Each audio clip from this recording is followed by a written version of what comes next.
Revenge office stories. The silence in the auditorium was so thick you could feel it, broken only by the frantic click, click, click of a keyboard. Up on the giant screen, where a revolutionary new piece of software was supposed to be dazzling the world, there was just a single, blinking error message. The CEO's cousin, the so-called genius behind it all, was sweating buckets under the spotlight. And me? I was the person whose name he'd wiped off the code, watching from the back row with just one thought: you really should have read the comments in my code. It all started at Innovatech Solutions, which, for a while, was my absolute dream job. From the outside, we were darlings of the tech world, a fast-growing company known for cutting-edge software. Inside, it was a high-pressure, high-reward world where your worth was measured in lines of clean, efficient code. And for a good while, I was thriving. My name is Maya, and I'm a software architect. It's a fancy title that means I design the blueprints for massive software projects. I don't just write code. I build the foundations that let hundreds of other developers add their own work without the whole thing collapsing. It takes foresight, precision, and an almost obsessive attention to detail. I loved it. I lived for the challenge of untangling a complex problem and building something elegant and powerful out of nothing. For 3 years, I'd poured my heart and soul into Innovatech. I'd already led 2 successful project launches and earned a reputation as the person you call for the impossible tasks. My direct manager, a guy named David, was one of the good ones. He was an industry veteran who valued talent over talk. He saw my dedication, respected my skills, and always had my back. It was under his mentorship that I got the biggest opportunity of my career: Project Chimera. Project Chimera wasn't just another app. It was supposed to be the company's masterpiece, a billion-dollar baby. It was a complex, AI-driven workflow system meant to revolutionize how big companies handled logistics. It was ambitious as hell, and everyone knew that whoever successfully architected it would become a legend at the company. I was chosen to be that architect. I spent the first 6 months just doing research and design. I mapped out every single module, every API call, every database interaction. I built a scalable architecture based on microservices that was both tough and flexible. It was the most challenging and rewarding work of my life. I was completely in the zone, fueled by late nights, coffee, and the pure joy of creating something new. My name, my digital signature, was on every foundational block of that project. The Git repository logs were a diary of my work, thousands of commits, each one a brick in the cathedral I was building. The team David and I put together was brilliant. We were a tight-knit group of engineers who all cared about quality work. We argued, we collaborated, we pushed each other, and we were building something truly special. We were hitting our milestones, and the early prototypes looked incredibly promising. Everything was perfect. And then Chad arrived. His official title was Junior Project Liaison, which was so vague it was basically meaningless. In reality, he was Chad Harrison, nephew of our CEO, Mr. Marcus Harrison. He was fresh out of a business school that cost more than my house and had exactly 0 experience in software development. He was assigned to our team, and David was told, in no uncertain terms, to find something for him to do. Chad was unearned confidence in a human suit. He walked into our collaborative workspace with the swagger of someone who'd never been told no in his life. He was tall, wore designer clothes that screamed, "I don't belong here," and had a smile that never quite reached his eyes. From day one, he was a disruption. He didn't get the technical lingo, so he'd interrupt our daily stand-up meetings to ask questions a first-year computer science student would know. He'd sit in on our deep-dive architectural reviews, nodding like he understood, only to pitch ideas later that were completely incompatible with the system's design. His favorite move was what we secretly called strategic shadowing. He'd stand behind a junior developer, watch them code for a few minutes, then walk away. Later that day, in a meeting with execs, we'd hear him say things like, "Yeah, my team and I were just implementing the new caching layer." We're seeing some great performance gains. My team, we. He was a master of corporate buzzwords, able to string together sentences of pure nonsense that sounded impressive to the non-technical suits. He was always talking about synergizing our deliverables and leveraging our core competencies. We, the engineers, would just trade tired looks over our monitors. At first, we treated him like a harmless annoyance, a mascot. David did his best to sideline him, giving him tasks like auditing our documentation or collating user feedback, anything to keep him busy and out of the actual code. I tried to be patient. I'd explain concepts in the simplest terms I could, hoping something might stick. I'd walk him through a diagram and he'd just nod and say, right. So we're just making the data flow more data flowy. Got it. It was exhausting. The problem was, he wasn't just an empty suit. He was an ambitious empty suit with a direct line to the CEO. He started inviting himself to high-level meetings he had no business being in. He'd take the reports our team wrote, slap his name on the cover, and present them to his uncle. Little by little, he was building a narrative where he wasn't just part of Project Chimera, but the driving force behind it. We were the nameless, faceless coders. He was the visionary. I remember one incident that should have been a giant red flag. We had just solved a huge bottleneck in our data processing pipeline, a solution I had personally spent a week designing. I was incredibly proud of it. The next day, in the company-wide weekly email from Mr. Harrison, there was a special shout-out, a big congratulations to the Chimera team, and especially to my nephew Chad for his innovative breakthrough in solving the data bottleneck. This is the kind of forward-thinking leadership that defines Innovatech. A cold pit formed in my stomach. I looked over at David, who looked just as stunned as I was. Chad, meanwhile, was leaning back in his chair, feet on his desk, soaking in the stolen glory. He caught my eye and gave me a little wink like we were in on a joke. This wasn't a joke. It was a declaration. He wasn't just trying to ride our coattails. He was trying to wear them as a suit. And I was about to find out just how far he was willing to go. The change from Chad being an annoyance to a genuine threat was gradual, then all at once. It started with the meetings. He began scheduling syncs and ideation sessions without me or the other senior engineers. Instead, he'd meet with the junior developers, the ones less likely to challenge him, and pump them for info about our progress. He was mapping the project, not technically but politically. He was learning just enough to sound like he knew what he was talking about to people who knew even less. The real ground shifted from under me about a year into the project. David, my manager and my shield, was abruptly reassigned. The official story was a promotion to oversee some new strategic initiative in another division, a classic corporate move to sideline someone. He was being moved out of the way. The day he left, he pulled me aside, his face grim. "Watch your back, Maya," he said in a low voice. "Harrison is convinced his nephew is the next Steve Jobs. He's been feeding his uncle our team successes and packaging them as his own. They're not just letting him, they're encouraging it." The very next day, a company-wide email went out. Chad Harrison was being promoted to director of Project Chimera. He was now officially my boss. My first one-on-one with him was surreal. We sat in his spacious new office, the one that used to be David's. He leaned back in the leather chair, trying to look authoritative. "Maya," he began, "I've been reviewing the project architecture. It's solid, really solid. You've done some good groundwork." I just stared at him. Good groundwork. I had designed the entire system from scratch. "Moving forward," he went on, "I'm going to be taking a more hands-on role. I want all code commits routed through me for approval. I'll be the one merging everything into the main branch. We need a single point of authority." I felt a hot surge of anger.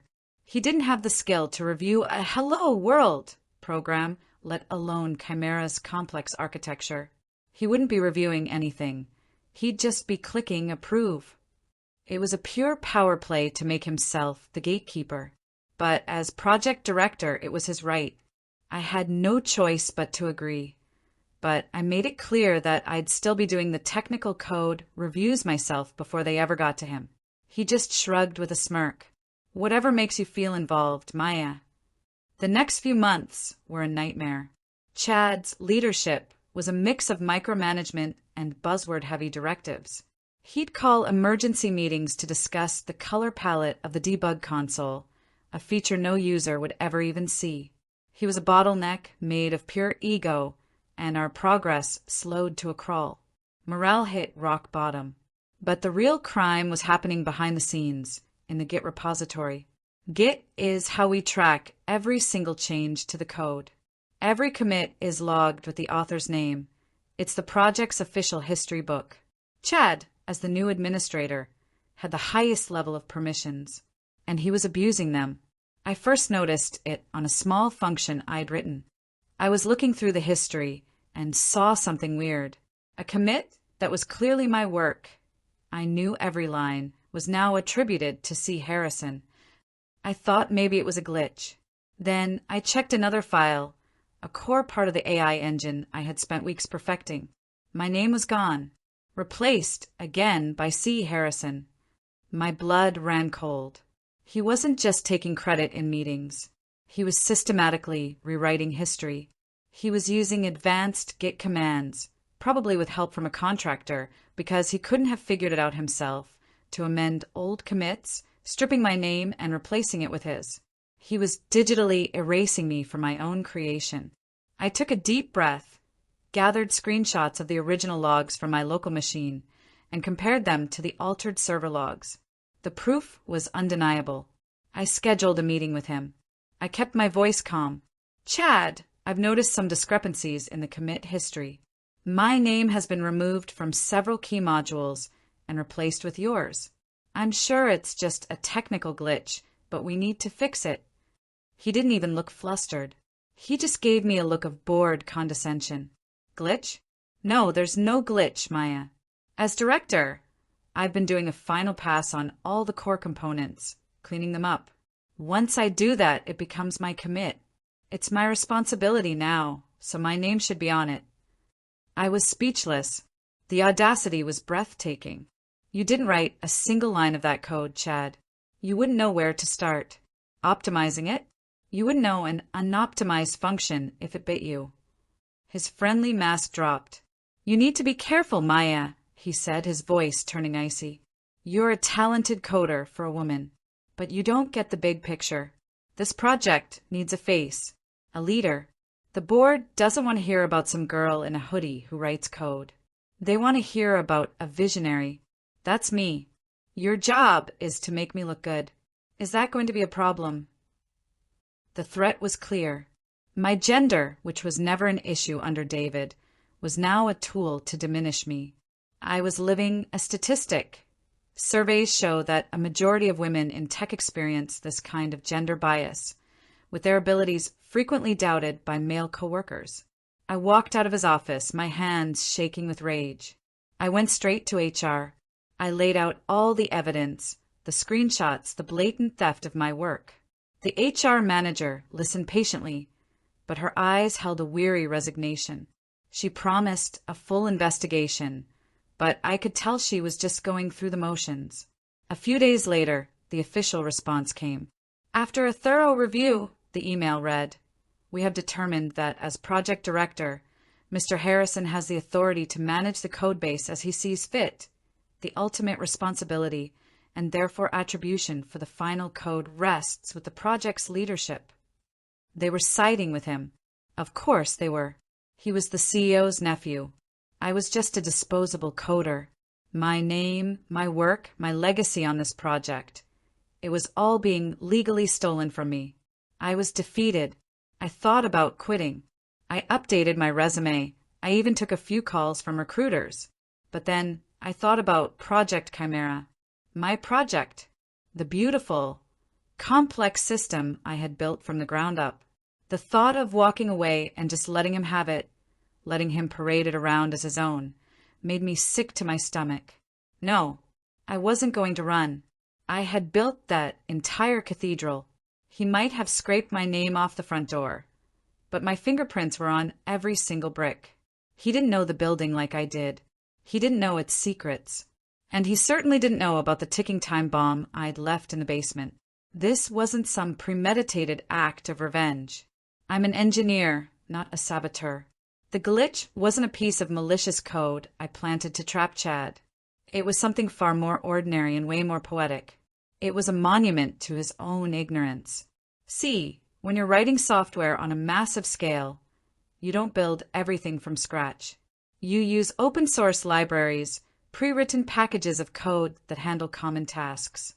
Project Chimera used hundreds of them. About 8 months before Chad's hostile takeover, we were in a major time crunch. We had a hard deadline for the real-time data visualization dashboard, the sexiest part of the app, the part they'd show on the big screen at the launch. It needed to be sleek, fast, and able to render millions of data points into beautiful graphs. The main library we were using for this was just too slow. We were days from the deadline, so a full rewrite was out of the question. I did what any good engineer does. I found a workaround. I found a small niche, but incredibly fast rendering library that could do the job. But it had one huge drawback. It was already deprecated. In the software world, deprecated is a giant warning sign. It means the creators are no longer supporting it. They're basically saying this works for now, but use it at your own risk because we plan to shut it down completely in the future. Using a deprecated library in a production environment is like building a house on a foundation you know is scheduled for demolition. It's a terrible idea for long-term stability, but for a short-term fix, it was our only choice. I integrated the library and it worked like a dream. The dashboard was lightning fast, but I'm a professional. I wasn't going to leave a landmine like that without a clear warning. So, in the code right where the library was initialized, I added a very detailed block of comments. I wrote // critical warning. // this module uses the FastRender.js library, which is deprecated. / IT is a temporary solution to meet the Q3 deadline. / the library's maintainers have announced will become fully obsolete and non-functional after October 1st, 2025. / the system will suffer a catastrophic failure if this library is not replaced with a supported alternative before that date. / see ticket number 7745 for the replacement plan. I also created ticket number 7745 in our project management system, detailing exactly how to replace the library. I flagged it as high priority, and we all agreed to swap it out in the next development cycle, long before the deadline. It was responsible engineering. Then Chad took over. In his crusade to stamp his name everywhere, he went on a code cleanup spree. But he wasn't cleaning up code. He was cleaning up my presence. He deleted my comments, my explanations, my warnings. To him, that comment block wasn't a critical warning. It was just more of my name, my voice, in his codebase. He probably saw the block of text, saw I authored it, and just hit delete without a second thought. After all, why would a visionary like him need to read notes from a lowly coder? He also closed ticket number 7745. The reason he listed? Issue resolved. Redundant documentation. I saw him do it. I watched the commit where he deleted my warning. I watched him close the ticket, and I did nothing. I didn't re-add the comment. I didn't reopen the ticket. By that point, HR had backed him, the CEO had backed him, and he had made it crystal clear my contributions weren't welcome. Any attempt to raise a red flag would have been seen as me trying to undermine his leadership. He'd created an environment where my professionalism was a liability. So I did my job. I kept my head down and let the ticking time bomb he had personally armed continue to count down. He had stolen the code, but he'd also stolen the responsibility that came with it. That responsibility wasn't mine anymore. The date the library's maintainers had set for its final shutdown was October 7th, 2025. As the months passed, the hype for Project Chimera grew. Mr. Harrison poured millions into a massive launch event. They booked the biggest auditorium in the city. They flew in tech journalists from all over the world. They promised a live demo that would change the industry. And the launch date was set for October 7th, 2025. The irony was so thick I could barely breathe. I watched Chad present my slide decks in all-hands meetings, talking about the elegance of his architecture. I watched the marketing team plaster his face on posters, hailing him as the mind behind Chimera. He even got a feature in a major business magazine, talking about the countless sleepless nights he'd spent wrestling with the code. I had to stop myself from laughing. The only thing Chad wrestled with was the break room espresso machine. In the final weeks, the office was electric. Chad was unbearable, walking around like a conquering hero. He even had the nerve to pull me aside one afternoon.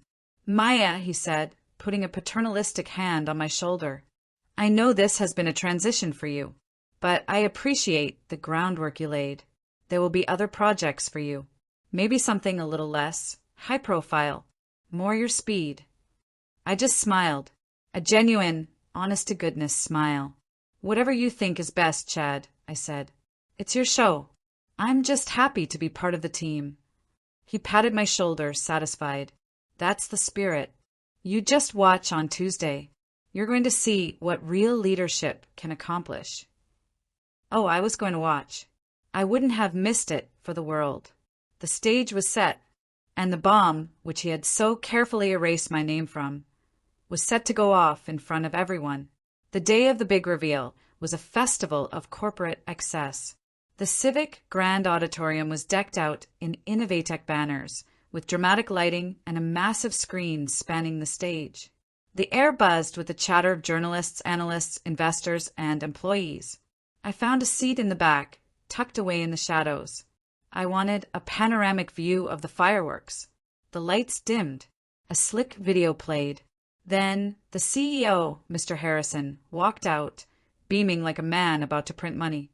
He talked about disrupting paradigms and a visionary leader in his company. And then, with a flourish, he brought him out. "Ladies and gentlemen," he boomed, "please join me in welcoming the architect of tomorrow, the mind behind Project Chimera, my nephew, Chad Harrison." Chad walked out to thunderous applause, wearing a custom suit and a headset mic, trying his best to look like Steve Jobs. He launched into a rehearsed speech that was a masterpiece of stolen credit. "When I first conceived of Chimera, my asterisk goal was to create a seamless architecture. I spent countless nights personally optimizing the core AI engine." I almost choked on my water. He was practically reading from my original design document. Finally, it was time for the grand finale, the live demo. "But enough talk," he declared. "Let's see Chimera in action." He moved to a sleek podium. The main screen behind him flickered to life, showing the beautiful login page my team had designed. "With a single touch," Chad announced, "we're going to pull in 10 million data points in real time and watch as Chimera's AI engine visualizes a complete supply chain optimization. Let's do it." He theatrically tapped the login button. The login prompt vanished. A loading animation appeared. The audience leaned in. This was the moment. And then it happened. The loading animation disappeared. In its place on that massive screen, a single line of text appeared in a stark, ugly font. "Error. FastRender.js has been permanently disabled by its maintainers. This library is obsolete." Silence. A profound, absolute, beautiful silence fell over the auditorium. You could have heard a pin drop. The crowd stared, confused. Tech demo failures happen to the best of them. But this felt different. This wasn't a glitch. It was a tombstone. Chad froze, his face a mask of pure, uncomprehending horror. He started frantically tapping his tablet, as if that would fix it. The click, click, click of his finger on the glass was the only sound in the room. Nothing. The error message just sat there, a brutal indictment of his ignorance. The name FastRender.js was a clue only a developer would get, but the word obsolete was universal. He started to sweat, big beads visible on his forehead under the stage lights. He hissed into his microphone at a tech assistant in the wings. "What's happening? Fix it. Fix it now." His frantic whisper was audible to the front rows. The silence broke as murmurs and whispers spread. Phones came out. Journalists started typing furiously. I saw one well-known blogger try to stifle a laugh. On stage, Chad's composure was gone. He was no longer a visionary leader. He was a fraud, exposed in the most public way possible. It seems we're experiencing a minor, server-side hiccup," he stammered. "A feature, not a bug, as we say. Just a small refresh needed." It was a weak save. The word obsolete was burned into the retinas of every investor in the room. This wasn't a hiccup. This was a declaration that the house had no foundation. In the front row, I saw Mr. Harrison. His face had gone from pride to a ghastly shade of pale. He was staring at his nephew with pure, murderous rage. A junior engineer I knew, Ben, ran onto the stage with a laptop, but there was nothing he could do. You can't fix a dependency that's been deliberately removed from the internet. After a torturous 30 seconds, Ben just looked up at Chad and shook his head. Chad's facade shattered completely. He mumbled something into the mic, turned, and practically fled the stage. The house lights came up, and the auditorium erupted into chaos. Project Chimera wasn't just a failure, it was a punchline. And I, sitting in the back, took a long, slow sip of my water. It was the sweetest thing I'd ever tasted. The aftermath was a blur of panic and damage control. Back at the now silent office, the rest of the Chimera team looked like shipwreck survivors. An hour later, my phone rang. It was Ben. "Maya, they want you in the boardroom. Right now. Mr. Harrison himself." I took a deep breath. On my way. The boardroom was tense. The entire C-suite was there, along with a distraught Chad, hunched in a corner. Mr. Harrison was pacing like a caged tiger. He stopped when he saw me. "You," he said, pointing. "What happened?" "I don't know, sir," I said, keeping my face neutral. "I haven't had access to the production environment." Chad was managing the final build. All eyes snapped to Chad. He flinched. "It's a bug," he mumbled. "A deep-level kernel bug. Very complex. Maya's architecture must have had a flaw." I almost smiled. A kernel bug. He was just throwing out words. I calmly walked to the monitor and plugged in my laptop. "Well, let's take a look at the code." I brought up the main application file and navigated to the exact spot. It took seconds. "There," I said. "Here's your problem. The application is trying to initialize a library called FastRender.js. The CTO squinted at the screen. "FastRender? Never heard of it. And why does it say obsolete?" I feigned a look of discovery. "It seems to be an old open-source library. According to the error, it's no longer maintained." I did a quick for-show search in my browser. Here we go. The creators announced a year ago they'd be shutting it down today, October 7th. Any software relying on it would cease to function. Mr. Harrison's eyes narrowed. Why in God's name would we build our flagship product on a library that was set to expire? I looked at Chad, the picture of innocence. "That's a good question, sir. A decision like that is highly unusual. It's the kind of thing an architect would normally document very, very carefully." I paused, letting that sink in. "Let's check the commit history," I continued, my fingers moving deliberately. "Let's see who last touched this part of the code." I brought up the Git log. There it was for the whole room to see. Commit, A8F3C2. Author, C. Harrison. Date, March 12th, 2025. Message, finalizing render module. Code cleanup. The room was thick with accusation. Chad looked up, his face ashen. "It seems the last person to edit this file was you, Chad," I said, my voice level. "And it looks like the changes were just code cleanup." I scrolled down to the version before his change. "That's odd," I feigned confusion. In the previous version, my version, there was a large block of comments right here. Let's see what they said. I restored my version. And there they were, my words from the grave, displayed for every executive to read. // critical warning. // this module uses the FastRender.js library, which is deprecated. // the library's maintainers have announced it will become fully obsolete and non-functional after October 1st, 2025. // the system will suffer a catastrophic failure. They all read the words. They saw the date. They saw the explicit warning of a catastrophic failure. And then they looked at Chad, the visionary, who cleaned up the code by deleting the one thing that could have saved them. You deleted the warning, the CTO roared. You saw a critical risk notification from your lead architect, and you just deleted it. Chad sputtered. I didn't read it. I was just tidying up. How was I supposed to know? It was your job to know, the CTO bellowed. Your name was on the commit. You took the responsibility. Mr. Harrison stared at his nephew, his face a frozen mask of betrayal. The company was a laughingstock. Their stock was about to tank, and it was all because he'd trusted a fraud who was too arrogant to read. I can fix it, I said quietly. The room went silent. What? Mr. Harrison asked, his voice hoarse. I can fix it, I repeated. The plan to replace the library is in ticket number 7745. My team and I will need about 72 hours, but we can replace the rendering engine with the stable version we always intended to use. We can have a working demo for investors by the end of the week. I glanced at Chad. Of course, that ticket was closed by Chad a few months ago. He must have had a different plan.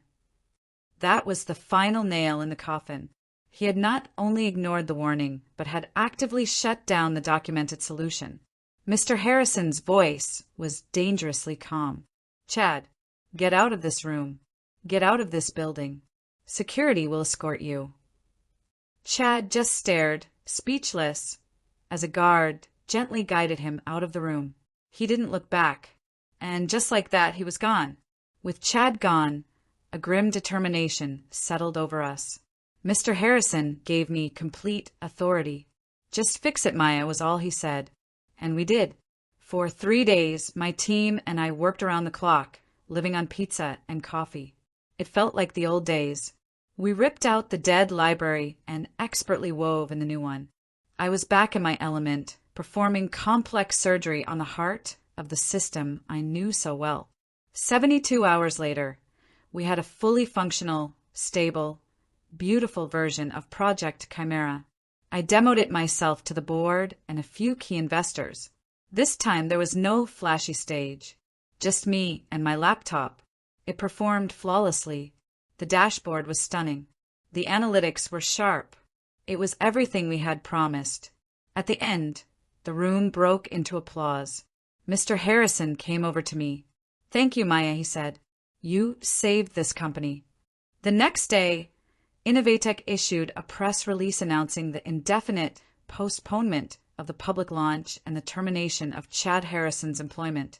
Then came the internal email. It announced my promotion to principal software architect and official head of Project Chimera. But it was the final line that meant the most. It read, "We would like to formally recognize Maya for her foundational role in architecting Project Chimera from its inception and for her leadership in navigating the project's recent technical challenges." My name was back. The story became a legend at the company. Everyone knew the truth. They knew Chad was a fraud and that his own arrogance, his refusal to read a simple professional warning, brought him down. It was perfect digital karma. The system I built had, in the end, protected itself and its creator. David was brought back from his strategic initiative and reinstated as head of the software division, with a clear mandate. From now on, merit, not nepotism, would rule at Innovatech. The company learned a costly but valuable lesson. You can't fake innovation.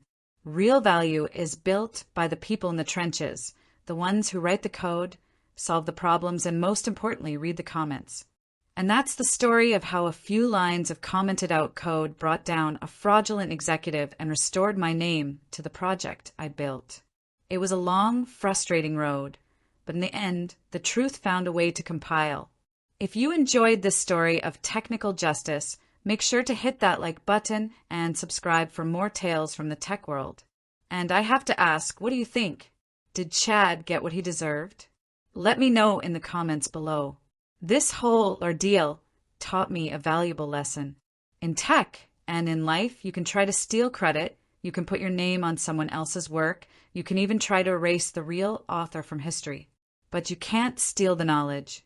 You can't steal the understanding. At the end of the day, the code doesn't lie. And sometimes the most elegant solution isn't a complex algorithm, but a simple, well-placed warning that only a fool would ignore. Karma, it turns out, is the one bug you can never patch.